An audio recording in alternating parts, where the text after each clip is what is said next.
Have you ever felt grief for something you couldn't explain? A season of your life, a dream, your health, or even the person you used to be? Most people think grief only shows up after death. But what if it's been shaping our mental health in ways we've never recognized? Today, we're diving into a conversation that might just change the way you see your own healing. Dr. Karen Kramer, who is the author of Healthy Grief and a leader in grief recovery, joins us to unpack why so many of us carry silent losses and how learning to grieve well might be the key to finally feeling whole again. And it all starts right after this. Love and laughter lead the way through the darkest, hardest days. Hope still burns, it won't retire. This is me, my life rewired. I was broken, now I'm whole. Wrote new chapters for my soul. Not the end, just re-inspired. This is me, my life rewired. And today we are talking with Dr. Karen Kramer, who is a great friend of mine that I met through Inner Peace Press. It's so great to see you again. So great to see you too, Rob. Thank you. And today we're going to talk about the topic that a lot of people don't like to talk about, which is grief. And I always kid everyone, I say, this is the woman that wrote the book on grief. And you really literally did. Yes. So for people who don't know yet, how do you describe your work as a grief recovery expert? Oh, well, in that, Rob, I'm going to have to come back to talk about grief just briefly because that is loaded. And if I don't start there, then Sure. the rest of it won't hang together. So, really, when it comes to grief, typically people think of death and dying, which is Hmm. okay. At some point or other, we're all going to experience this thing called grief, even if we think about it as death and dying, whether it is a loved one, a parent, or even our own immortality. So I started there first.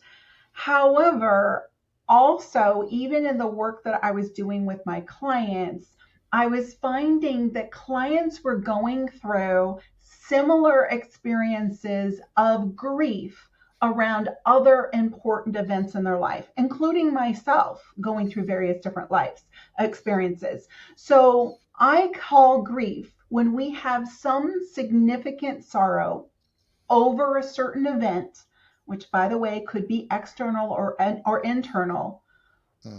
when what once was is no longer. Okay, so we have some significant event, a sorrow, and there is when what once was, say that 10 times fast, is no longer, right? It's kind of like we're proverbial reading the story of our life and a chapter ends. Like it's an ending of something and we're stepping into that new chapter, but we're still stuck in that last chapter of our life. Hmm. So death, for example, a very good example of it. Divorce or breakups are another one. Like we're losing someone, could be a Right. diagnosis or health issue, which I know you know well, and many of those who are listening to this and watching this know well.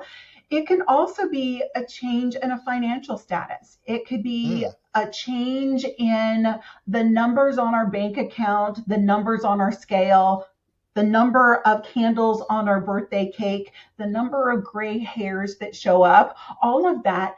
It can also be a loss of a hope and dream. So it could be something Hmm. that's more psychological and internal to us than it is external. And I'll give you an example of that.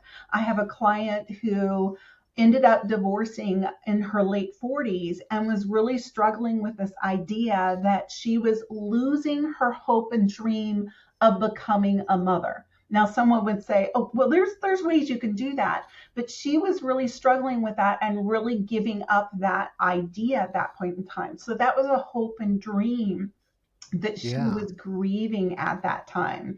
Makes So sense. setting that up, Rob, and letting those people who are seeing, listening, hearing this, is that you may be sitting there, as many do, going, "Oh, you mean when I realized that, for example, coming into the holidays, that I'm missing out on being home or I'm missing out on this or that, that what I'm feeling, this sadness could also be grief. Yes. Mm. And here's the reason why, Rob, back to your question, which is around grief recovery experts. Yeah. When we have an understanding of and have conversations about those, I'm going to say the little griefs that show up in our life. And in other Yeah. words, those losses, those things that we can really sit down and have conversations with even our children about the loss of a friend, or the loss of going from one school to another, or the loss of going from one grade to another. Those things that are meaningful, and actually children are even going through those losses. They're going through a form of grief.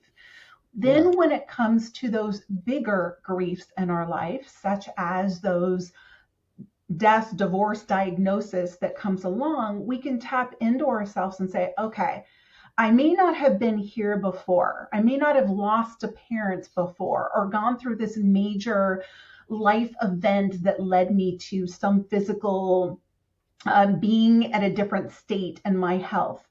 But I Yeah. can relate back to an emotion and an experience that I had earlier and know that I can capitalize on that. What did I learn from when I processed through the little grief so I can now apply to the bigger griefs that come along later in life? Gotcha. Is it a good assumption that I could make that we could potentially grieve several times a day and not realize it? Oh, absolutely. Absolutely. And Yeah. I'll give you an example, but I won't name names, obviously. Yes. I have a coworker that has a situation going on right now where her two sons are not talking to each other. And I can see in her that it's really affecting her, both mentally and physically, to the point it's making her sick. So that would be a form of grief, right? Definitely. And actually, if I can expand on that, Rob, you just touched upon Sure. two things. So, one is there's being a parent, we have, I'm going to say in general, so being a mother and stepmother of 5 kids, I will say for myself, that I have a hope and dream that my kids are going to be successful, they're going to be happy, they're going to be healthy. Like we have positive hopes and dreams for our kids. And when that doesn't happen, back to your example, Rob, of when the children are not getting along, that's Hmm. challenging that hope and dream, as well as what does it mean for me? Because all these griefs are also about our identity. So, who am I as a parent when my children are arguing or in conflict? Am I a good mother? Should I step in? If I step in, am I? We can go off on all of that. Yeah.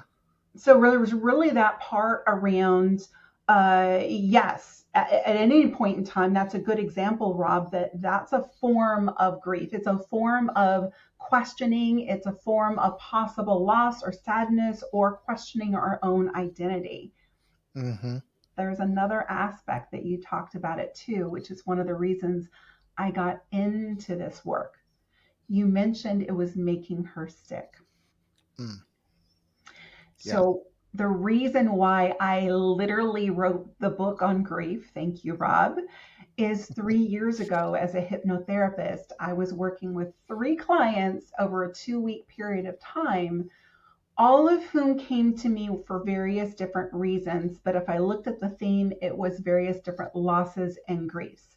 From a significant depression over a divorce to a significant estrangement from a sister years ago. And another one was she was 5 years past the loss of her husband due to he took his life, so death by Mm. suicide and the guilt of not being able to save him. So those are the 3 situations. But here, all 3 of them had some form of physical ailments, Mm. kidney stones, ovarian cyst, stage 2 colon cancer. And when I was doing the work of releasing the past traumas, triggers, and limiting beliefs from their body and doing the follow up calls, all 3 of them were talking about the doctor was surprised when they did the surgery and it was no longer there. It was passing within 4 hours. It was reduced, all of that. And it got me thinking, Rob, how does grief affect our physical body? Mm, And if we knew more about how to process through this thing called grief, then maybe we can do it healthfully. It's not about avoiding these griefs. It's how can we yeah. do it healthfully so we don't get sick? It doesn't Hmm. settle in our body. Yeah. And you said something about the holidays coming up. That's a great time to think about that, because I'm thinking that a lot of us don't even recognize that we're going through the grieving process. Some people might, because, they just lost their spouse that year, and that this is their first Christmas or their first Thanksgiving. That's a natural given. But, people that's probably far healed from those losses, or at least they think they have, they could still be dealing with those even years later, right? Or even decades. Yes, even decades. So in fact, I was just doing an interview here recently about we're entering the happy holidays. So I'm glad we're doing it now, when in some cases it is the not so happy holidays for some. Mm, And let me step back. Part of the subtitle to my original book, Healthy Grief, is normalizing and navigating loss in a culture of toxic positivity. mm. So the happy holidays is a perfect example, right? It's like we're Yeah. supposed to be happy. And if you're not happy and you're sad and you're grieving, something's wrong and you need to be fixed, right? Yeah. So during this period of time, especially when if we are going through some form of loss, and we are put into the situation where we're supposed to be happy because it is the happy holidays and we're not, we may then force ourselves to be happy, which is a form Mm, of self inflicted toxic positivity, or we may be around others who are forcing us to be happy because it makes them uncomfortable, which is another form of imposing toxic positivity on mm. somebody else. So keep that in mind, because I do talk about that in my book. But you talked about this beautiful thing that it could be various different years or even decades after some form of loss that's come up. Mhm. So there's some statistic, I can't even remember where. I do remember it came up when I was doing research for Healthy Grief. And the research, or the comment was specifically around death and dying, but again, it can go into any kind of grief. It's actually the second year holidays that are the hardest. Now, I will Really? say it depends, but here's why, Rob, because I thought that was interesting. So think of it this way. Yeah. If I have lost a parent, which I have, I've lost both, but I'm going into my first holiday. The first holiday without my parents could be sad, eh, right? Because I'm missing them. Right. Like I'm used to sitting at the dinner table with mom and dad. But here's the thing, there's also other people around me that may recognize, oh, this is Karen's first year going into a holiday. So maybe we're going to invite her over to our house to spend it with us. Maybe we're going to give her a special meal or a special gift for that. Or maybe myself, I'm still numb around the loss. And so I'm just kind of like daydreaming walking through the holidays, right? So any of True. that. Then I come along to the second year. So the second year, that numbness, that shock is starting to wear off, where I am realizing mom and dad are not coming back. They're not going to sit at the dinner table next to me. And by the Yeah. way, those neighbors and those friends who would invite me over because they knew the first year I was experiencing this by myself, maybe they forgot. Maybe I'm not the top of the mind now. And here I Right. am, I'm facing my second holiday, but really my first, where I'm more realizing they're not coming back and I'm not getting the special attention that I got the first year, right? That makes so much sense. So the second year, May 10, and I say May because I never want to say that it's a generalizing for everybody, but it's something to think about. So if you do have individuals who have had some significant loss the year Mm. before, and this is their second one, you might want to think about how you can reach out and at least see how they're doing. Yeah, that makes so much sense. I'd never even thought about it, but when you put it out like that, it does make total sense. And you also talked about something I was going to bring up too, is the toxic positivity. Here's how I wanted to. I'm trying to figure out how to phrase it correctly, but you can maybe help me with this. Um, for example, say here we're coming into Thanksgiving season, and say John Doe loses his father 2 weeks before Thanksgiving, God forbid. And then when they go to Thanksgiving, in my head, you're just going to be surrounded by loved ones, friends, whatever, and they're going to be going, "Oh, cheer up! You know, John Doe Senior would want you to be happy." Wouldn't that be? Is that helpful or is that hurtful? Because to me, I would think it would be hurtful to that individual. It could be hurtful. And so, when thinking about toxic positivity, and thank you, Rob, for bringing that up, I already hinted a little bit upon it, but let me step back. So, isn't positivity good? Yes, positivity is good. It's toxic when that form of positivity is hindering the natural process of grieving, which we can actually do to ourselves. I just have to be happy for the kids.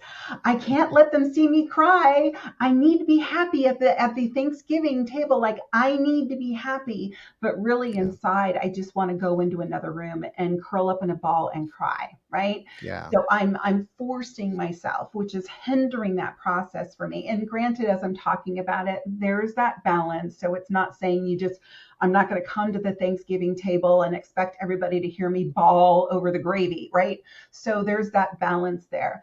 And then the flip side, which is what you just talked about, Rob, is when other people are placing some pressure or expectation on us as the right, griever to be happy, and which is and actually you just stated one of the common phrases like, John Joe would have wanted you to be happy, like you have to be right. happy for the kids, cheer up, like it's, all of those things, which I've said those.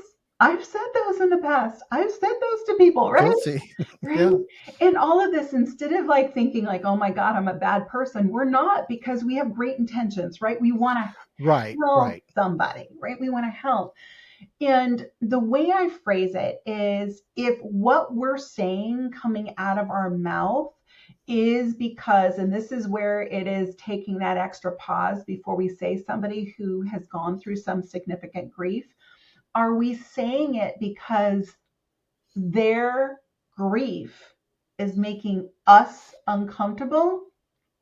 And if it is, then also recognize for yourself what needs to heal within yourself. Like, for what purpose somebody going through a grief process, and I'm not talking about extremes here, like somebody who's always breaking down crying and that type of thing, but let's just talk about Right. general. When somebody's going through, is sad, is going through a grief process, we live in an organization that focuses on happiness.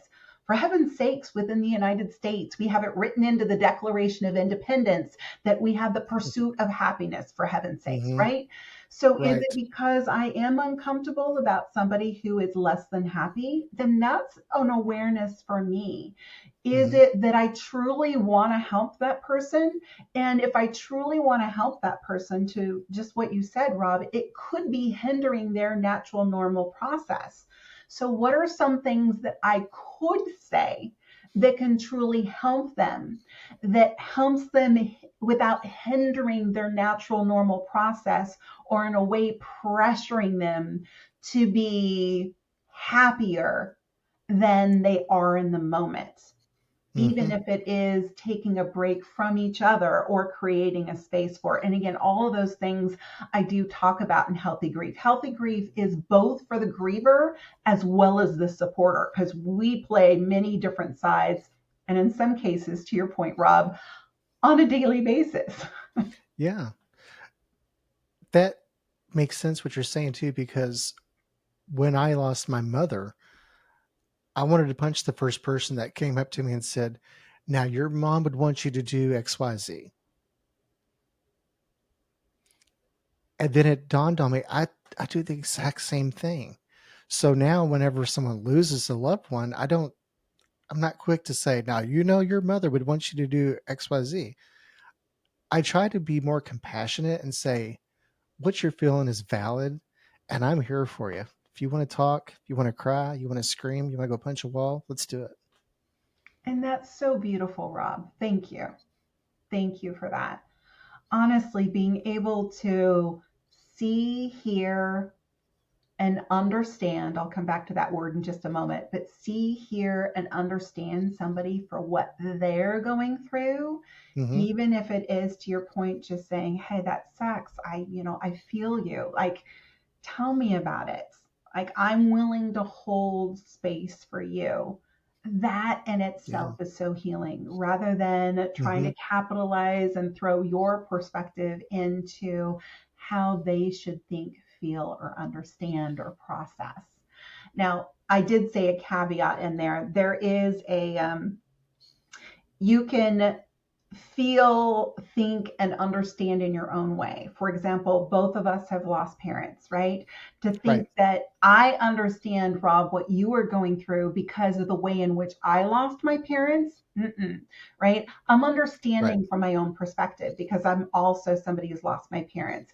I'm thinking from my own perspective. I'm feeling from my own perspective. So to say I feel you or feel for you, I've gone through that process, but tell me about what it's like for you. To Hmm. say I understand what you're going through, I'm using my finger for a purpose.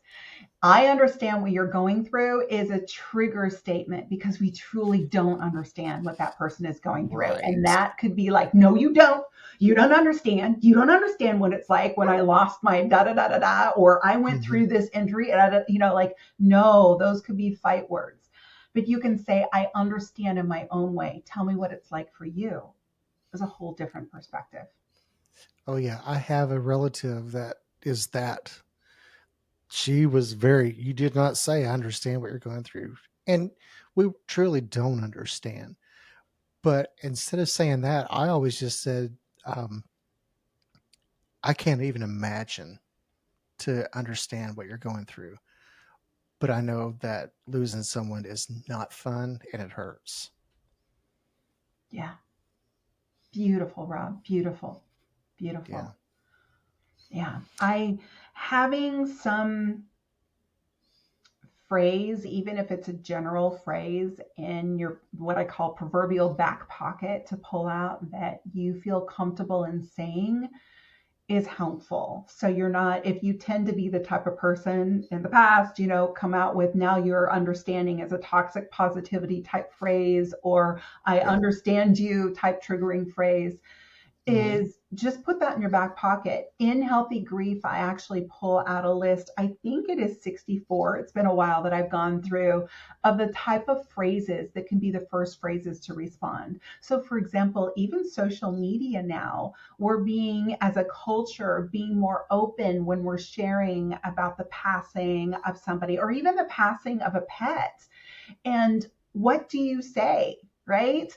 I have Right. the typical one, which is it's purely general. One I can say to somebody that I love, which I may add a little bit more, and one that I may say to somebody who's more like a social media friend. You have some of those you don't Yeah. know very well, but just wrapping you in lots of love, like just a general one. I'm just sending out love to you, That's a you good and your one. family and what you're going through.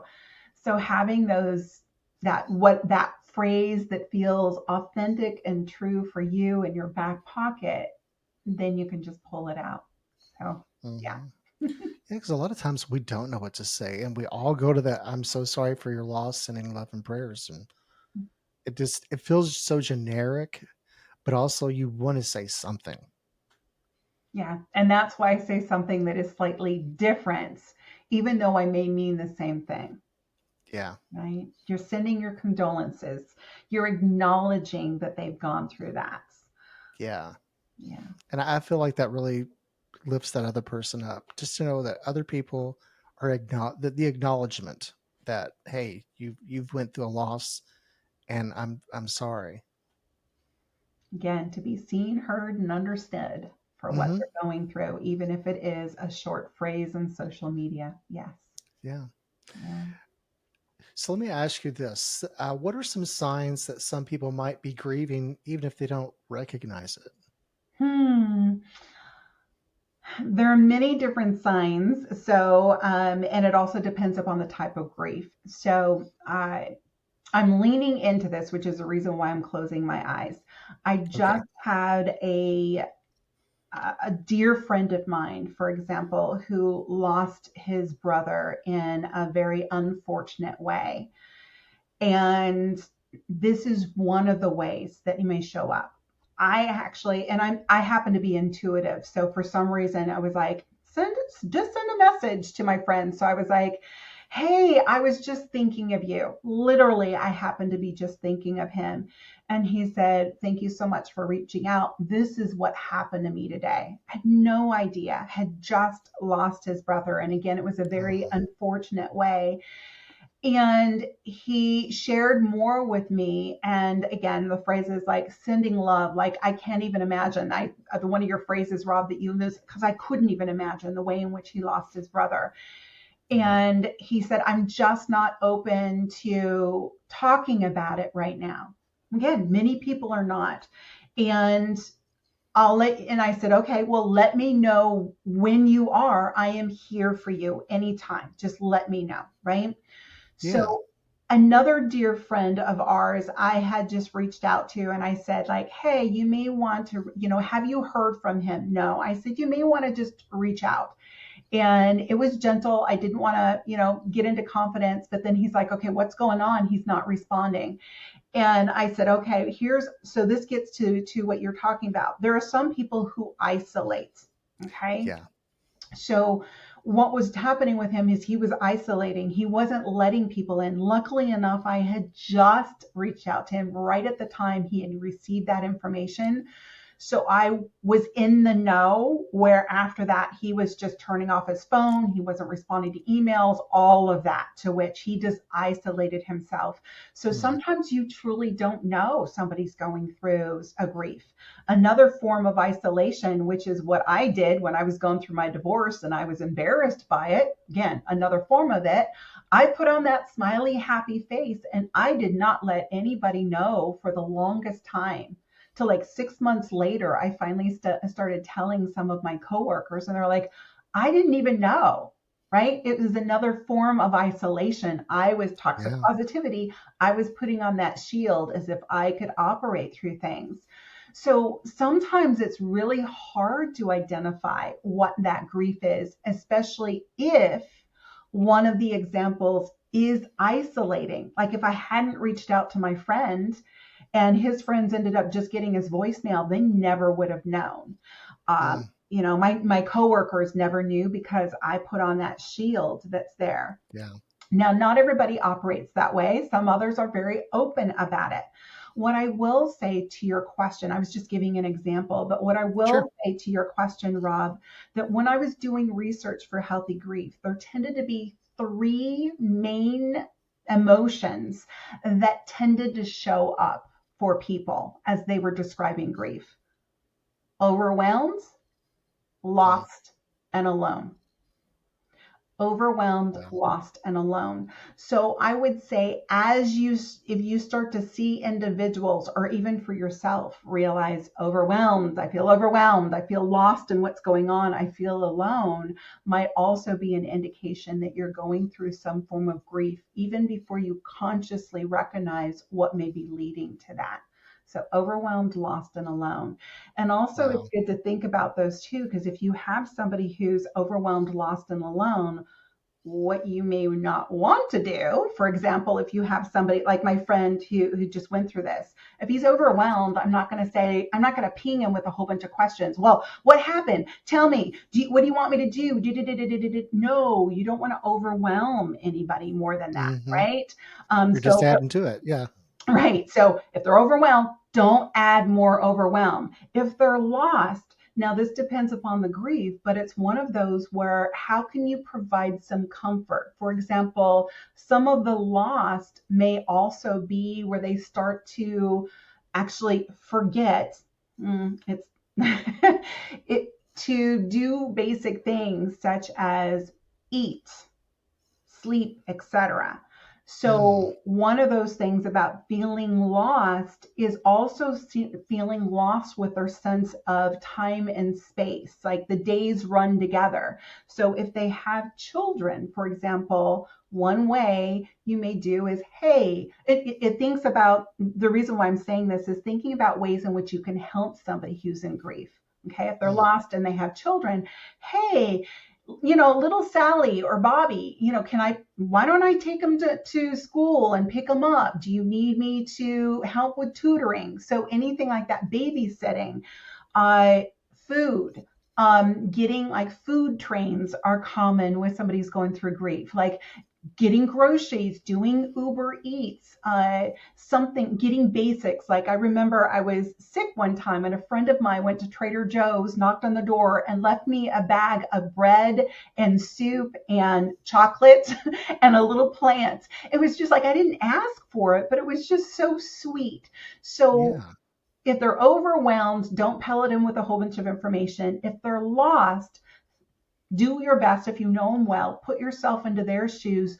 What would I need at that time? And then do it. They can at least say no, but think about the basics like food, groceries, Hmm. hot coffee if you know they like coffee. And then alone is also engage with them about their sense of connection. Like I just mentioned with my friend, he wanted to be alone. Like me trying to go to his house to call him, I would get more resistance. But if you Yeah. know there is somebody where it's like, hey, I'm in your neighborhood, I'm coming by, if you want, I'm going to go to Starbucks, whatever, go out for coffee, go out for lunch. Are you up for it? I'm going to be by in 5 minutes. Allow them to say no. Allow them to say no. If you're Yeah. waiting for that, yes, I had a good dear friend of mine. I actually wrote about it in my book too, where when I was going through my divorce, I had a friend who's like, I'm in the grocery store. What do you need? And if you don't respond to me, I'm going to get what you need and I'm going to leave it on your doorstep. And that's exactly what I needed, Rob, because I was like, oh, no, no, no, you don't need to do that. I don't want to put you out. I don't want to burden you. And Yeah. sometimes these friends and neighbors of ours, they're not feeling burdened. Otherwise, they wouldn't have asked. Give Right. them the gift of helping you in that Hmm. process. And that's a great idea about like your friend leaving the food on your front doorstep. I'm the person that I'm going to say no. Don't give me anything. But if someone just brought me something, I'm not going to say no. Mm-hmm. Yeah, So I mean, that's a great idea. yeah. Yeah, Yeah. good. Yeah, because it's and I talk about this too. Or if you're the type of person who's like, well, which I was, because I acknowledge this. Like, I was embarrassed when I went through my divorce. I felt like I was burdening people by sharing, what was going on. I didn't want to burden them by asking Mm, for groceries or taking care of my child. Like, those are all my things, right? But dear friends, family, those who know and love you, who are truly reaching out, you're doing them an honor. You're allowing them to gift you by coming yeah. in. So and there's a balance, right? Just like my friend, Absolutely. he wasn't ready. And again, it's only been a week. Is still not ready to engage. But all I do is each day I send him and I'm thinking of you, and he just responds back with a heart emoji. And about the next day or two, I'm like, I'm thinking of you. And he responds back with a heart emoji. And in other words, it keeps it going. I'm not asking, how are you doing? Which could be another trigger statement, by the way. Okay. Yeah. Especially with somebody in grief. I've had two friends who are saying, if another person asks me how I'm doing today, you know, it's like, I'm I get that. Oh, do I get that? Yes. thinking, yeah, I'm grieving. Darn it. Right. Stop Because asking. with my head injury and I'm always in pain, the most common question I get is, "How are you feeling today?" Well, how do you think I'm feeling today? On a scale of 1 to 10. So what's the pain level? Is that what you're asking? Yeah. I always reply with, "I'm fine," and they know I'm lying. So, Hmm. Yeah. It's a perfect example, Rob. Yeah. right. So actually, for this, I'm going to turn it around to you, Rob. especially since you brought it up. Now, I've talked about a couple different topics and Hmm. related to grief, and I think you're a perfect example. And I'm sure many of your listeners know much about your story and what you've been through. Yeah. But let's imagine, like me, I don't know you that well, yet I also am somebody who cares for you as an individual. Imagine I want to do something for you, or I'm checking in on you. What are some of those phrases or things that I could do as somebody that knows you, yet don't know you that well? What would be helpful to say or do? To treat you like nothing's wrong. It's simple. Yeah, The people who are going through the things that we're going through in my community, I've never thought I would call it my community, but that's the best way that I can describe it, is people go, "Oh, I'm so sorry." And, they give you a lot of sympathy, or they just treat you like you're lying. That's another thing you don't want to do. But the thing that the people that are going through this, they just want you to acknowledge that they've had a brain injury, but then they want to be treated like just a normal human being. that's beautiful.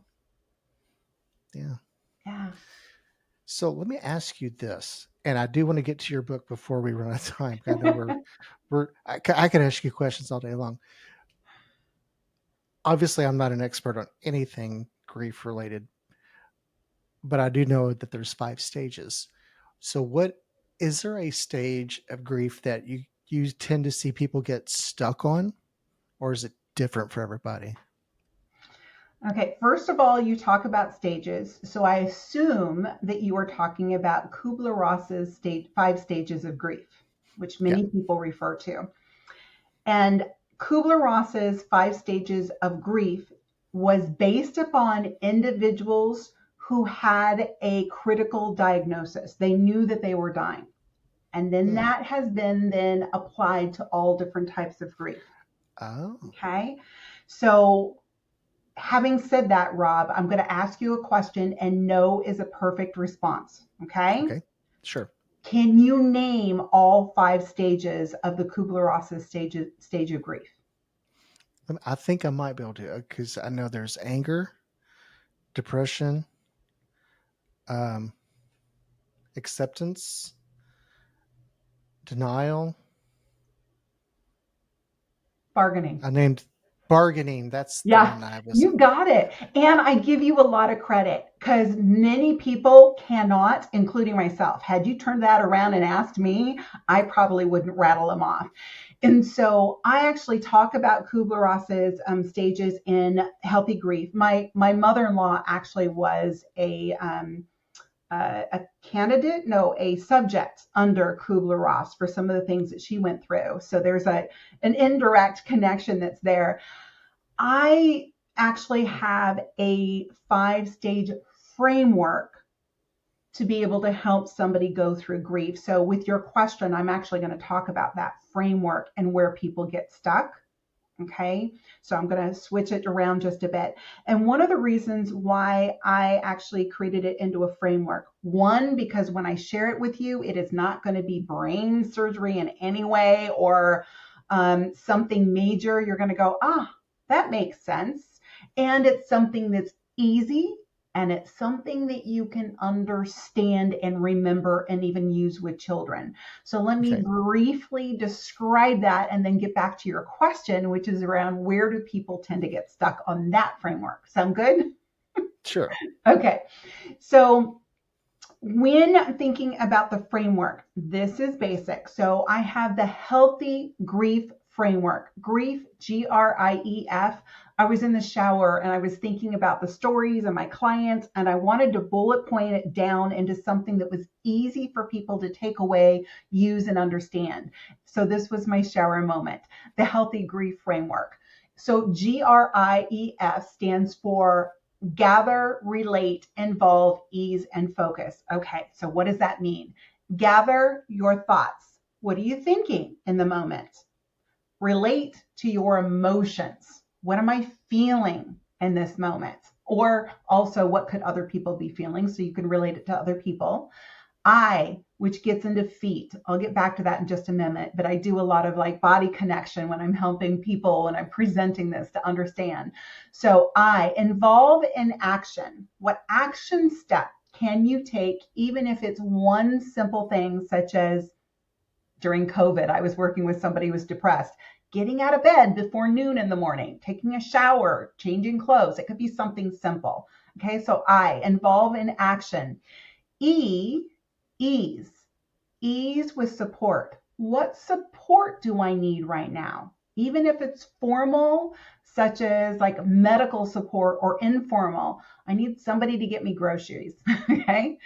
2F, focus, eyes. What does the future look like, even if it's within the next 10 minutes or by the end of the day? It does not need to be an extended out. Like, what do I want it to look like at the end of this interview? What do I want to look like at the end of the day? Okay, it could be short. So GRIEF, gather your thoughts, relate to your emotions, involve in action steps.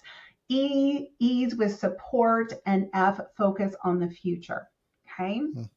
So that really is the main chapter that I talk about in Healthy Grief, and even more so in Moving Forward, because that book, it's only 111 pages, simple and easy to use, is something you could easily give to somebody who is raw in grief as a gift.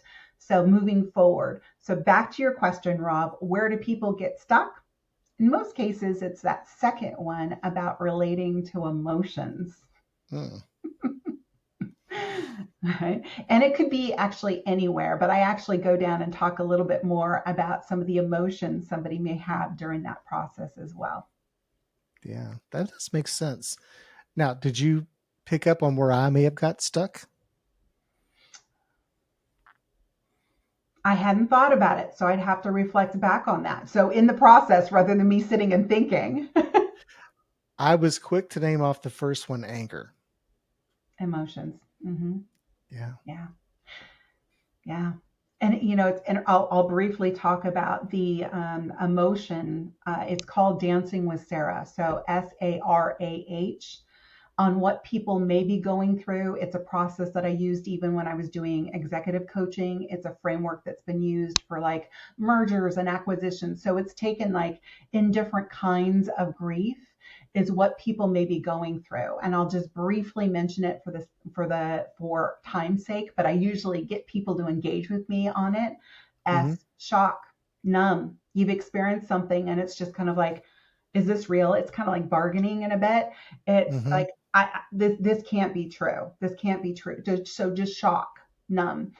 The second, which you got into, is anger. And that's actually for me where I got stuck too in the beginning. So anger typically is second. And then at the bottom, R is resistance. So you can kind of think about where Kubler-Ross's come in, but it could be that bargaining, that resistance, that pushing back. Some people even say rock bottom, rage, beyond just anger. So some change around the words a little bit. Then we're starting to come out to acceptance, similar to Kubler-Ross's, like you talked about. And H is more like help or hope. So that's the Dancing with Sarah emotions that somebody may be going through. Okay, I want to ask you this. This is related, but it's not related. Whenever people are going through the grieving process of losing loved ones, for example, I'm sure you saw Golden Girls. Yes. And there was an episode that sticks out in my mind where Rose was dating a guy that she didn't know he was married, and the guy dies. So when she finds out that he was married, she goes over to tell the widow, the new widow, that, hey, your husband died when he was with me. And in the midst of that scene, Rose is beating herself up and the widow is now consoling Rose. And finally she says, at some point you're going to have to cheer up because I'm going to need some consoling too. I loved him. He was a decent man, I know. He was. Caring. Very. Special. And it's all my fault. He had a heart attack. It's not your fault. He had a heart attack with me. Mrs. Beatty, my late husband, had a heart attack with me as well. They dropped like flies around me. Mrs. Nyland, you're not responsible for the death of my husband. I'll never date again.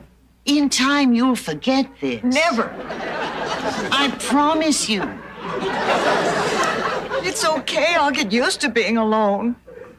Mrs. Nyland, you've been sleeping with my husband and he's just died. See if you can pull yourself together, because in a minute I'm going to need some comforting myself. Is that, how do we deal with, actually, I'm not saying that this happens a lot, but whenever someone is going to console another person that went through a loss, but then they make it about themselves, how do we, I guess, how do we thwop them in the head and say, stop that? Well, you say stop that. There actually is an old SNL Bob Newhart stop that phrase that, or just skit that comes to mind as you're saying it, from a humorous perspective, and from a real perspective. So I'm going to back up and give the context here a bit. So thinking about whether it's the death of a loved one to a divorce, I'm going to use both of those examples here. Sure. And let's say divorce with children. So given the context, meaning if I am an individual who is lost my parents, for example, I also have siblings that have also lost their parents. I also have children who've just lost their grandparents. I also have another parent that just lost their spouse, right? So it's a dynamic of things. We can also play across when it's a divorce, right? You have children who have lost the unity that they know. You also have external family members that are like, well, how do we play into this dynamic now that this couple is no longer a unit? What do we do about the friends that were friends together? So as much as we as an individual are going through this grief, also recognize there are others around us that may also be going through that relative grief, right? So right. I also talk about that a bit in Healthy Grief, just acknowledging that we may not be the only ones that are going through it. So even like the GRIEF is like, what are other people thinking? What are other people feeling? What do other people need to take action on, support from? What does the future look like for them, which may be different for me? So even that framework, just getting to think about other people is another way to do it. Now, having said that, Rob, there are individuals, I know them, I've actually been them, like in the middle of my divorce where I was so focused on myself, and then all of a sudden I was like, ooh, my kids and what they're going through, right? I mean, I'm one of them, just focused so much on my own grief. Then recognizing that's when we need help. And to your point, we may not want to hit them over the head with a 2x4 if we have individuals that are within our loving family, friends, whatever.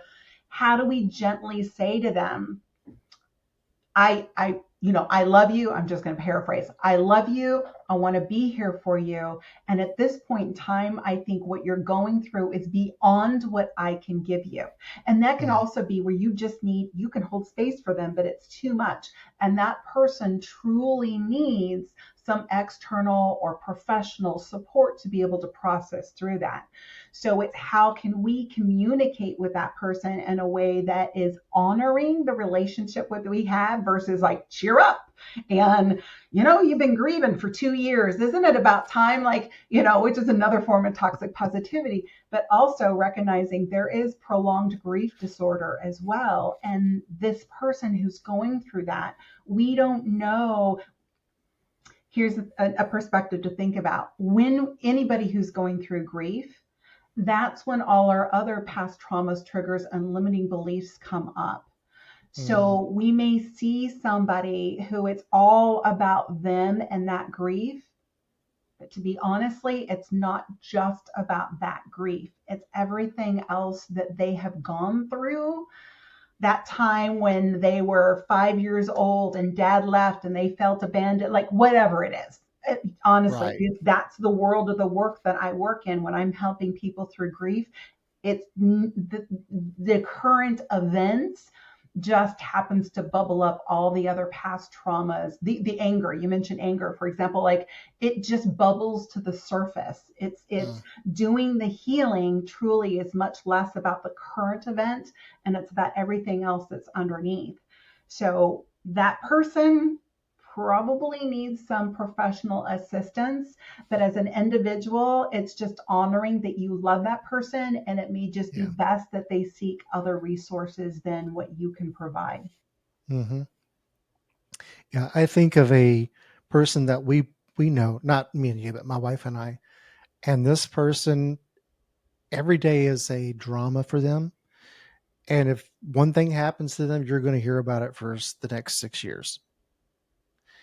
And it really becomes to the point where you don't want to answer the phone because you're like, oh my gosh, they're calling to complain again. And having my brain injury, I have no filter. So whatever comes up here, I don't know what I'm thinking until it comes out of my lips. And even then I don't agree with it. But I've used the phrase before, that person needs to get off the cross because someone else is going to need the wood. And I know that's so wrong on so many levels, but isn't it, is there a point to where you should say something to the person, or do they just need to, is it Yeah. just kind of a narcissistic trait? It is, it could be a narcissistic trait. So when it comes to labels like that, I'm always cautious because just for example, like this person that you talked about, it doesn't necessarily say that this specific behavior means that person is narcissistic. So I'm always cautious about that. Now, Yeah. somebody who is by diagnosed with and classic narcissistic, is this a behavior that they could exhibit? It could be. So I always Mm. just separate those two. So let's just focus on the behavior that's there. And again, there may be various different reasons, but the first thing that comes to me as I hear this is, for what purpose does that person need the attention Mm. around that and that situation? So if it, and there may be more to that, but here's, and I'm using this as an example, and thank you, Rob, for bringing it up. It's like, for what purpose is that person drawing that? Maybe they do have a need for attention, and there's clients I've worked with who it seems like everything is a drama for them, and it's because they're not, that's the life that they were brought up in. Everything was always chaotic. So when Hmm. life is not chaotic, they feel uncomfortable, again based upon their past traumas, triggers, and limiting beliefs. And so they actually create and draw in drama around them because they're uncomfortable. So there could be various different reasons why that is showing up for that person. So I want to acknowledge that, again, we're not diagnosing necessarily, but there could Right. be Right. various different reasons. So back to your question though, is like, which I love that.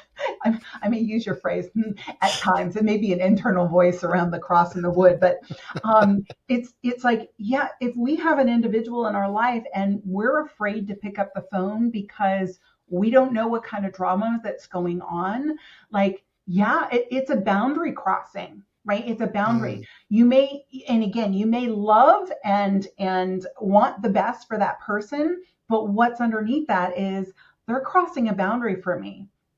So Yeah. having some form of loving conversation with them to say, and again, you hear me use the word love, whatever it is, that's just my vernacular. But whatever it means for you or whoever's listening to this is around, how can you have a conversation that I truly appreciate you as a friend. However, when you call, these are some of the emotions that are coming up.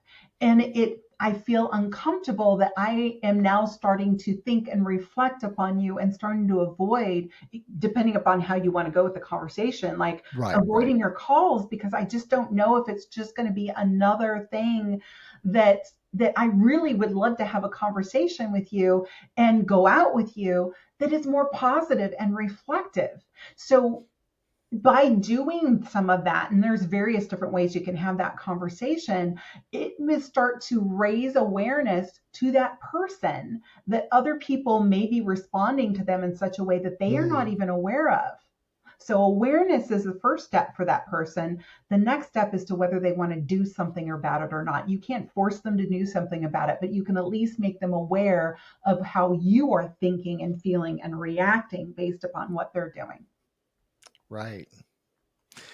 I I know we just keep going question after question after question, but I love it. I want to give you the opportunity to talk about your book. So I'm going to shut up.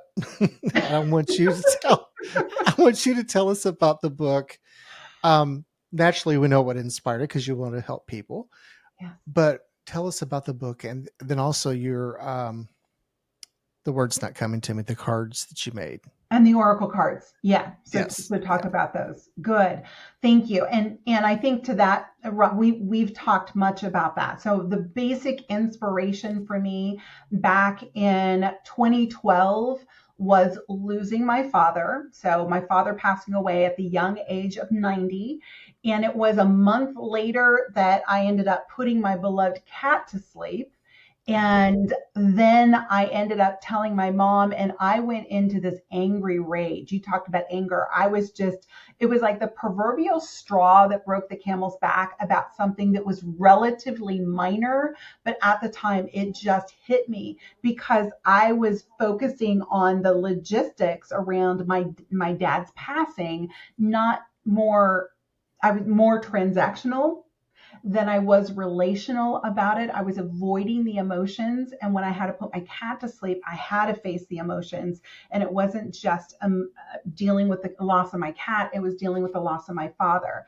Mm-hmm. Now, fast forward in 10 years later, in January of 2022, I lost my oldest brother.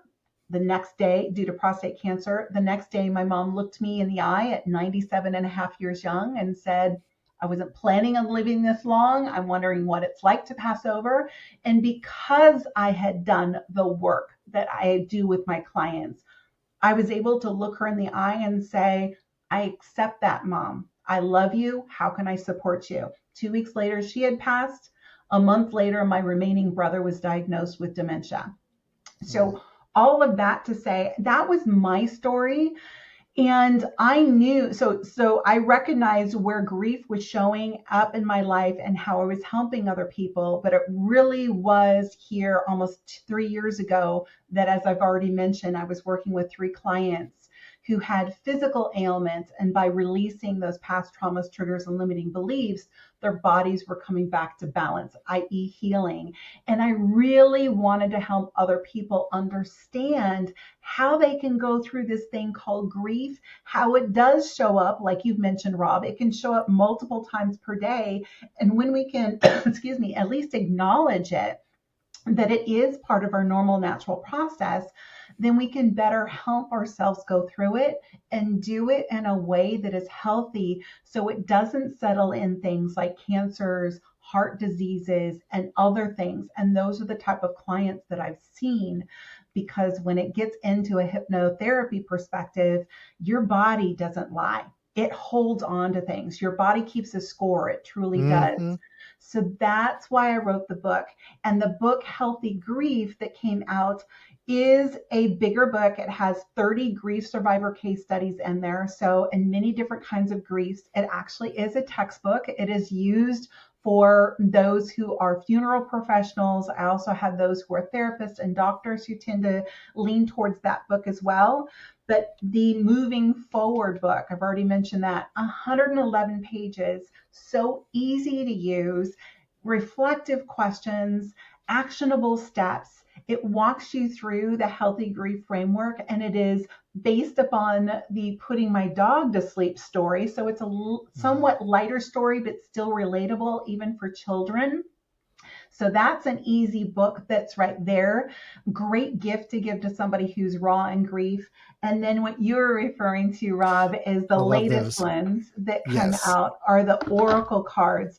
And I'm all about tongue in cheek gamifying grief. So it's a very easy, colorful way. If you're familiar with oracle cards, it's just a way to take basic information that already shows up in healthy grief in a way that is actionable, journal like, and can easily lead back to the books if somebody wants to go deeper. But these literally are for a splash of hope when you're going through those tough days, or even a dash of inspiration if you are just low on motivation. So just beyond grief or during grief, these are a great, colorful way to gamify grief.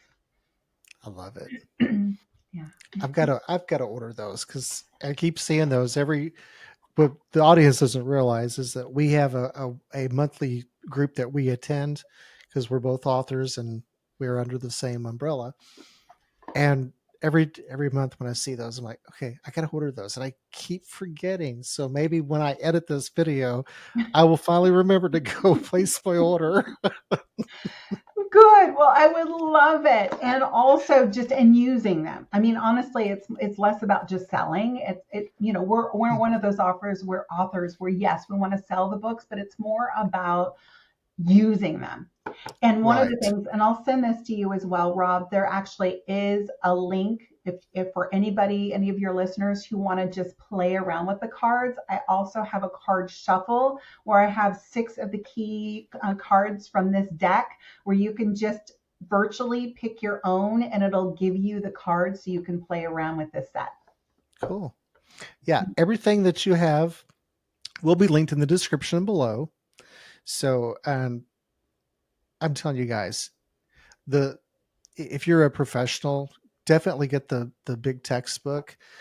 But the healthy grief, the smaller book, buy a couple of copies, keep one for yourself, and then give them away as gifts. I mean, why not? It's the holidays are coming up, and especially if you have people that love to read, what better gift to give than the gift of mental health? Yes. Yeah. And the beauty is when I talked about being overwhelmed, lost, and alone, like typically people are in that Hmm. state. This book is so easy. I've actually had a number of people who have come back and even said the pages feel so nice. I love that. So, yeah, it's a lot of great feedback for somebody who's just raw in grief. Hmm. Thank you. And as a brain injury survivor, those three were my top three. Was it? Yeah. Yeah, which is why I'm doing what I'm doing now, And thank because I hated how I felt, and I hated that I'm aware that if I feel this way, others feel this way. So that's how I ended up doing what I'm doing. So the motivation. And thank you for what you do, yeah, Rob. Truly. thank you so much. It has been a pleasure, and you're welcome back anytime. I think we could probably talk for 6, 8 hours. And But seriously, you are welcome back anytime because this is a topic that we can continue to talk about over and over again. And True. maybe next time we could do something live and have some viewer questions. Oh, yeah. I'd So love that'd that. be an awesome idea. I love it. Thank you again. And guys, please remember to like, subscribe, and most importantly, don't forget to share this episode because you never know when someone needs to hear the message that we talked about today. So true. This has been Life Rewired.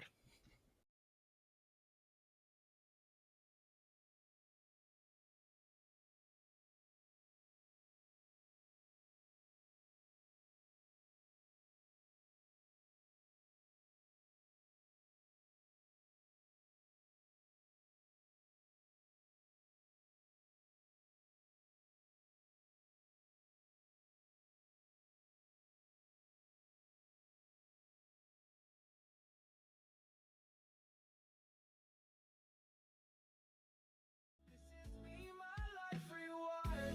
I was broken, now I'm whole. Wrote new chapters for my soul.